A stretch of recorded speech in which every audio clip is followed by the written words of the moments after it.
एक मिनट।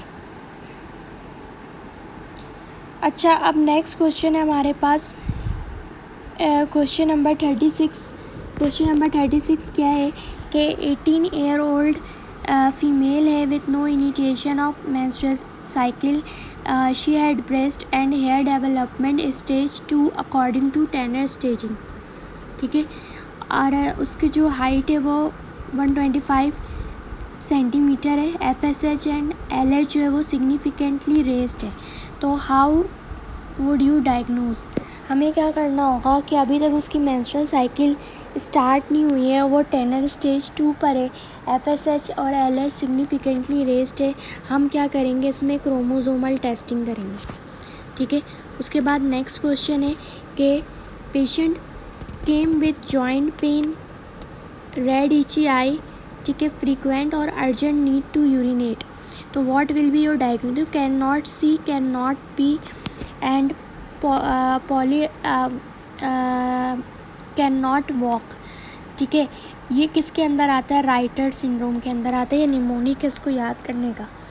उसके बाद नेक्स्ट केस है कि female presented to you with neck rigidity, confusion. ठीक है, और उसका जो CSF है उस पर ग्लूकोज, प्रोटीन और TLC और लिम्फोसाइट्स देखो कितना ज़्यादा बढ़े हुए। न्यूट्रोफिल्स 12% है, ग्लूकोज भी रेज्ड है। तो what is your likely diagnosis? That is tuberculous meningitis. ठीक है, देखो AQA के टेस्ट में जाने से पहले TLC नॉर्मल कितना होता है, प्रोटीन कितना नॉर्मल होता है, अगर याद रख सकते हो तो रख लेना, मतलब। लेकिन आई गेस आप रेफरेंस रेंजेस ये लोग दे देते हैं लेकिन कुछ कह नहीं सकते। ठीक है, उसके बाद 40 ईयर ओल्ड मैन है, प्रेजेंट के ER में कोमाटोज कंडीशन में। ठीक है, कन्फ्यूजन के स्टेट और comatose condition with profuse sweating. On examination decrease body reflexes है, सीरम इंसुलिन लेवल जो है वो 10 माइक्रो यूनिट पर मिलीलीटर आया है। ठीक है, glucose levels of less than 40 mg, insulin बढ़ा हुआ आया है, ग्लूकोज कम आया है। सी पेप्टाइड लेवल जो है वो एक्सीड कर रहे हैं, बहुत ज़्यादा तो नहीं बढ़े हुए लेकिन बढ़े हुए। There is no significantly surgical history के, जिसकी वजह से हम इसको स्ट्रेस हाइपोग्लाइसीमिया कहें। तो what will be your diagnosis? तो that is the case of insulinoma. ठीक है, इंसुलिनोमा में हमें सी पेप्टाइड बढ़े हुए मिलते हैं। LDL should be less than 70। ठीक है, ये याद करने वाली चीज़ है, LDL should be less than 70 होना चाहिए। अच्छा, उसके बाद नेक्स्ट क्वेश्चन है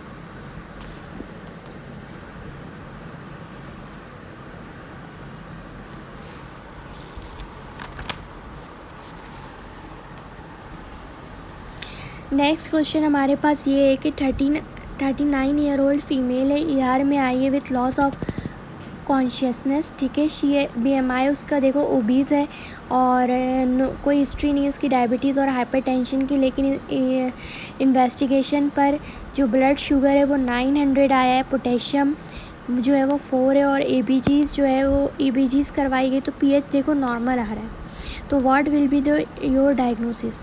तो देखो बेसल वो ब्लड शुगर लेवल इतना ज़्यादा बढ़ा हुआ आना। ठीक है, और फीमेल की एज देखो यंग नहीं है, that is the case of diabetes mellitus 2। और डायबिटीज़ मेलाइटिस 2 में हमारे पास क्या होता है? हाइपर ऑस्मोलर हाइपरग्लाइसीमिक स्टेट होती है।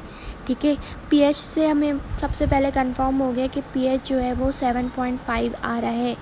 उसके बाद जो नेक्स्ट केस है वो क्या है? क्वेश्चन नंबर 42 है कि इसमें देखो मल्टीपल हेमाटोमास नोज ब्लीड के साथ आई है, इसका मतलब इसको कोई कोएगुलेशन डिसऑर्डर तो है। अब कोएगुलेशन डिसऑर्डर क्या है वो हमें कैसे पता चलेगा? तो देखो ब्लीडिंग टाइम अगर यहाँ पर नॉर्मल होता ना तो हम हीमोफीलिया लगाते, लेकिन ब्लीडिंग टाइम आपके पास बढ़ा हुआ है, APTT भी बढ़ी हुई है, PT भी बढ़ा हुआ है। ठीक है, तो that is the case of von Willebrand factor. ठीक है, उसके बाद नेक्स्ट क्वेश्चन हमारे पास 20 year old having history of seizures 2 days बैक, लंबर पंक्चर और CT स्कैन जो है वो नॉर्मल आया है। तो नेक्स्ट टेस्ट हम क्या करेंगे? नेक्स्ट देखो history of seizures 2 days back, 20 year old girl है, LP और CT करवा ली, वो नॉर्मल आई है, तो हम क्या चेक करेंगे, उसका सीरम कैल्शियम करेंगे, क्योंकि सीरम कैल्शियम भी सीजर्स कॉज करवा सकता है। ठीक है, EEG की तरफ हम नहीं जाएंगे क्योंकि इतनी रिलेवेंट यहाँ पर आपके पास जो है वो फाइंडिंग नज़र नहीं आएंगी।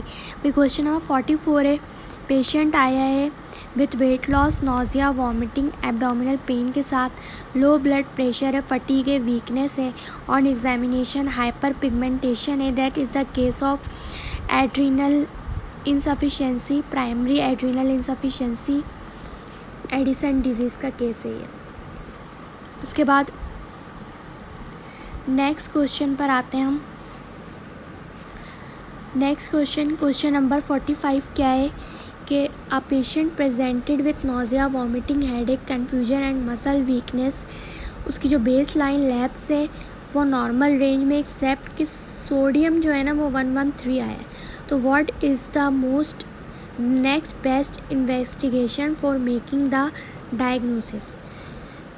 अब इसमें आप क्या करोगे कि vomiting, nausea, headache, confusion, muscle weakness के साथ पेशेंट आया है, आप urine sodium and osmolality check करोगे।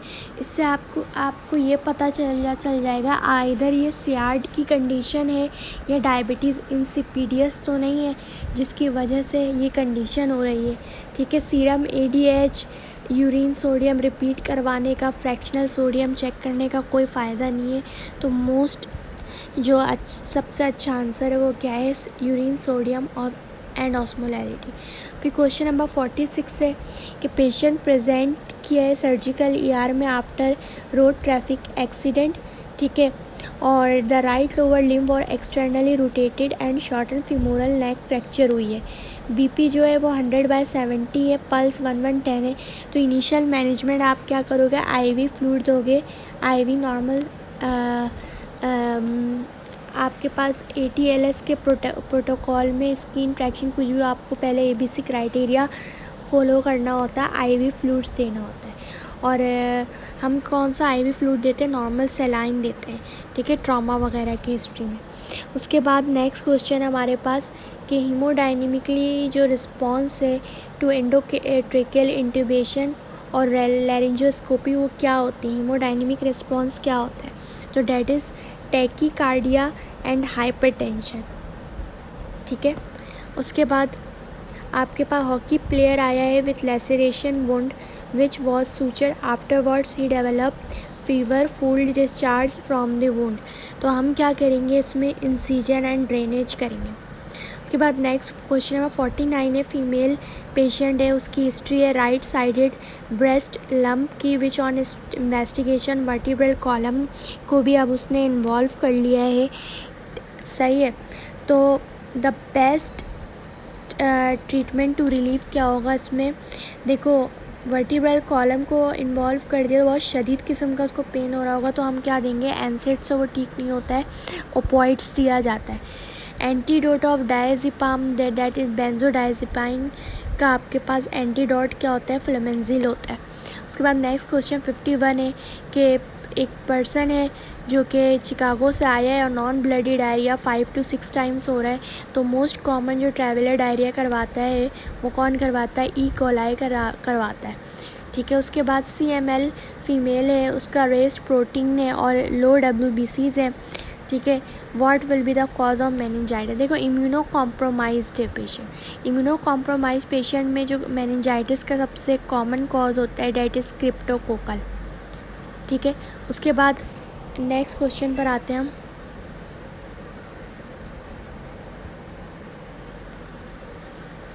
क्वेश्चन नंबर 53 है कि पेशेंट है प्रेजेंट किया ER में इन अनकॉन्शियस स्टेट। ठीक है, उसके RBCs लेवल जो है वो लो आ रहे हैं और इंसुलिन लेवल जो है वो वेरी हाई है और C पेप्टाइड जो है वो लो है। C पेप्टाइड लो है तो इसका मतलब ये इंसुलिनोमा तो नहीं हो सकता, that is factitious administration of insulin. ठीक है, उसके बाद नेक्स्ट क्वेश्चन है, man with splenomegaly had TT for a finger cut 3 weeks back which tetanus toxoid उसको लगा है, which vaccine will you give।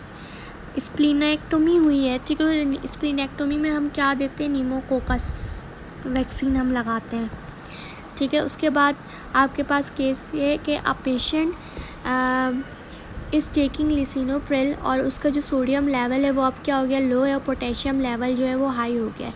तो what is the most likely diagnosis क्या होगी इसमें, जो ड्रग्स की वजह से आपके पास रीअरेंजमेंट होती है ना इलेक्ट्रोलाइट्स की, वो टाइप 4 RTA के अंदर आता है। उसके बाद नेक्स्ट क्वेश्चन है क्वेश्चन नंबर 56 कि 50 ईयर ओल्ड मेल पेशेंट है, उसको इमरजेंसी डिपार्टमेंट में लाया गया है with cough, shortness of breath and fever on and of.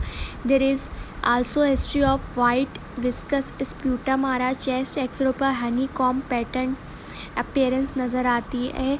तो how will you manage the patient. देखो हनी कॉम अपीयरेंस नज़र आ रही है और विस्कस स्प्यूटम है, ठीक है। तो हम इसमें क्या देंगे, प्रेडनिसोलोन देंगे, ठीक है। हनी कॉम अपीयरेंस जो है ना वो हमें नज़र आती है इंटरस्टिशियल लंग डिजीज़ के अंदर, ठीक है। जब हम उसमें ब्रोंकिक्टिसिस के अंदर नज़र आती है जब हम उसमें HRCT करवाते हैं, ठीक है। उसके बाद a lady comes to CLR at 26 week of gestation और उसके RBC जो हैं वो RBS जो हैं वो डीअरेंज्ड हैं और कोई हिस्ट्री नहीं है डायबिटीज़ की इन दी पास्ट और कोई प्रीवियस गुड साइज़ बेबी या लार्ज साइज वेट बेबी की कोई हिस्ट्री नहीं है। तो व्हाट विल यू एडवाइस हर। तो हम उसकी क्या स्टार्ट करवाएंगे, 26 वीक पर आई है तो पहले तो हम क्या कहेंगे कि डाइटरी मॉडिफिकेशन स्टार्ट करवाएंगे, ठीक है। इंसुलिन नहीं लगाना शुरू कर देंगे। अच्छा, उसके बाद 45 ईयर ओल्ड पेशेंट है, फीमेल है और वो ER में आई है, fever, headache, generalise body pain, maculopapular rash over the face, thorax flexor surfaces with island of skin sparring. The rash began on day 3 and persisted. That is the case of 3-day measles जिसको हम लोग बोलते हैं rubella का case है। तो rubella के case में हम क्या देते हैं, सपोर्टिव ट्रीटमेंट होती है, IV फ्लूइड्स देंगे, ठीक है। उसके रूबेला का केस नहीं है, डेंगू का केस है, ठीक है। डेंगू के केस में क्या होती है कि कोई मेडिसिन नहीं दी जाती है, हमारे पास IV फ्लूइड दिया जाता है।